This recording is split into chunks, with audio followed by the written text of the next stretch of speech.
Welcome back to the Arcane Parlor. My name is Trevor, and today we're going to be talking about my updated version of my GM kit for the rest of this year. And honestly, it probably won't change much for a while. So let's get into it. If you've been watching my videos thus far, you know that I've got a big event coming up. It's actually just in 3 days. And so I needed to update my GM kit for that event. And I figured now would be a great time to share that with everybody. I've got some loot drops in here that I'm excited about from Runehammer Games. We'll get into that.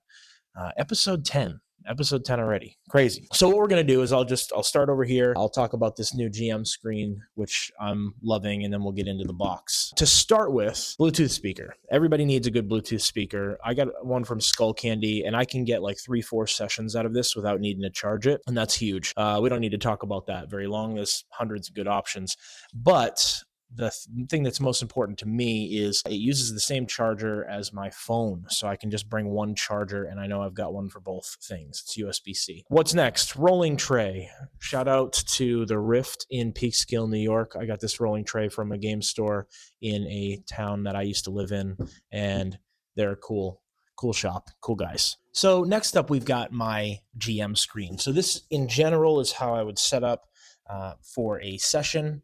And this was a 5-minute craft. It's just an old shelf. I took the brackets off of it, and then I found these wooden candle holders at Walmart. I put 2 screws in each of them.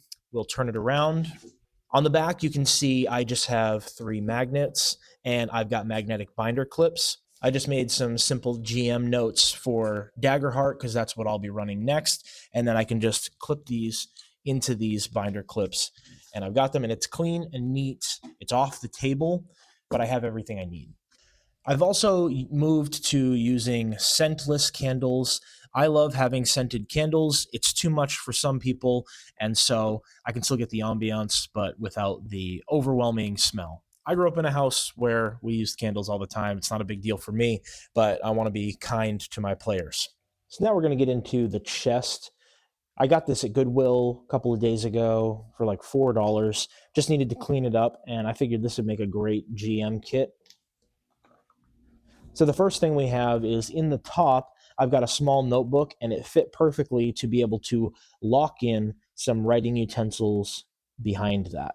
So every GM should have a notebook. I've got a small one to keep track of hit points for combats or NPC names or details from characters.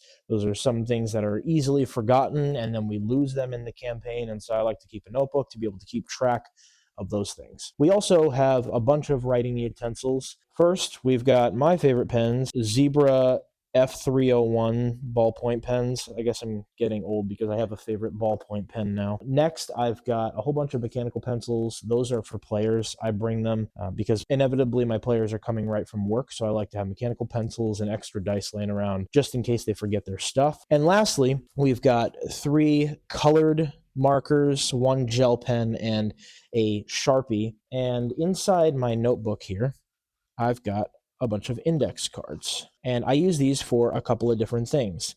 When I was at the Outriders gathering in 2023, we had one player find an item that would summon a crystal golem. The picture's funny. I'll throw that up. And after that experience, it was very fun to be able to do that at the table, and everybody laughed about it. And so I just want that option for when combats change or you have to fight something that you didn't have planned, and we want to be able to represent it on the table. And so what I've chosen to do is bring some index cards in my kit, and in this little accessories box, I've got these binder clips. These are very cheap on Amazon. And it's very simple to scribble something or have a player scribble it while you're narrating and just throw something out on the table. The other thing that I use the index cards for, and all of these utensils here, is to be able to draw a space that I didn't have planned with terrain. I always play with terrain, but I don't use it for every scene. And so it's nice for players to be able to visualize the space that they're in. So it's very easy to just say, okay, well, we're going to draw the cavern that you entered.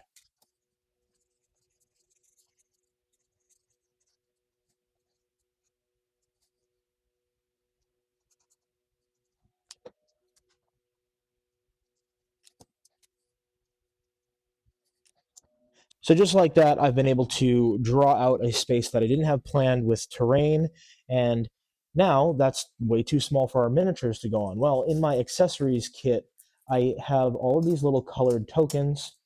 I have a bunch of colors, and then I've got a bunch of black and white ones as well.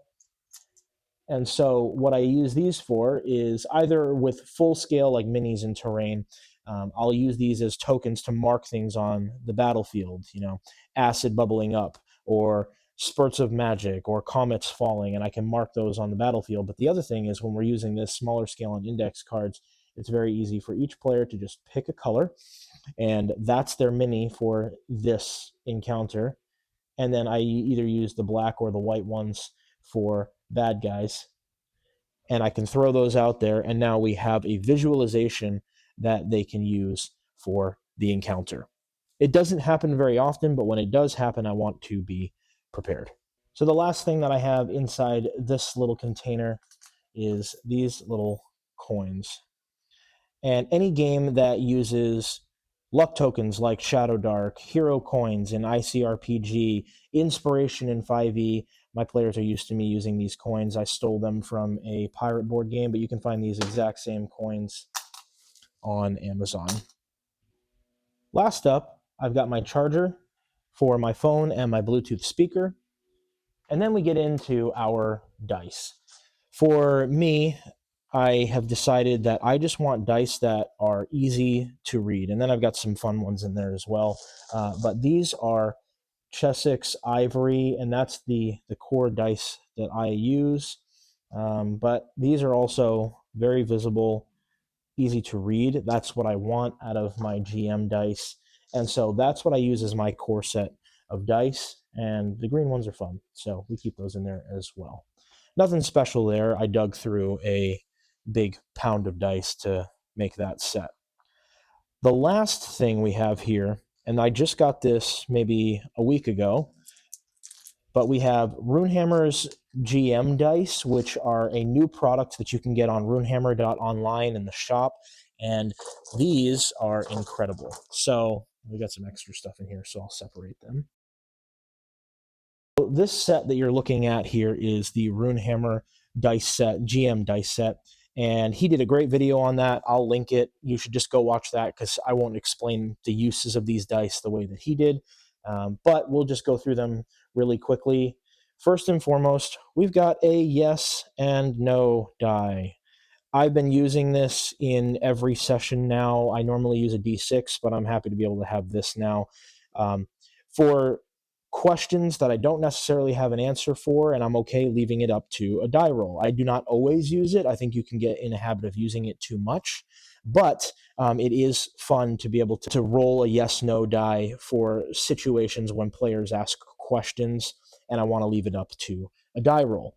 Anything from very small things, does the water blast put out the campfire, or big, like, world-changing questions of, like, does this type of magic work in this way? Leave it up to a yes-no die. The next thing he has is in this set is the directional die, directions of attacks or slope of the battlefield, or which player does the enemy target. It's very easy to just roll that and follow the arrow. I love that, and I'm going to be using that a lot. Now, he also has 3 of the same die. Now, these have 4 swords, 1 shield, and 1 explosion on these. Crown and Skull uses tactics for enemies, and generally the layout is 1 would be the shield, and that's either some kind of defensive ability, some kind of passive action that the enemy is taking. 2 through 5 is like a standard attack. The 6 on that die roll would then be the big attack for that creature. And so when you're using lots of enemies, we can roll these in any game to decide what creatures are doing. If I've got 10 cultists out, I can roll these for each. Okay, we've got 2 standard attacks, but one of them is going to take a moment to heal and hide behind a tree. That way you can leave some of that up to the die roll if you wish. The next thing we have here in the kit, the last thing, is we have 9 of these skull dice. They're binary dice. There's 3 skulls, 3 blanks. Lots of ways to use these. I could put these on minis and terrain setups as enemies that I didn't have minis for. I can just throw them out for that. The way that I'm planning to use them for my event getaway is I'll put these on top of my GM screen to track fear. So I've got 3 fear, and I can just flip them down when I use them. So that's how I'll be using them. This set I'm very excited about. Like I said, go watch his video. That's one that you should check out. It will make you want to buy it.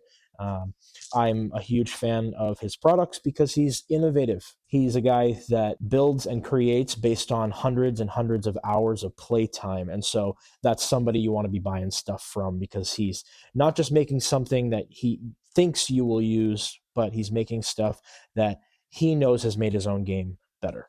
So that's the Runehammer GM kit. They also come in this lovely little bag. So that's all we've got for this video. Like I said, check out runehammer.online for that GM kit. You won't regret that. You'll definitely love adding that to your kit. I'm really excited with the way that this turned out, and I think it's going to have everything that I need and regularly use or wish I had with me. So let me know in the comments what you would add to this kit, and we will see you in the next video. Don't forget to like, subscribe, comment. Thank you for all of you for watching my videos thus far. Have a good day. We'll see you in the next video.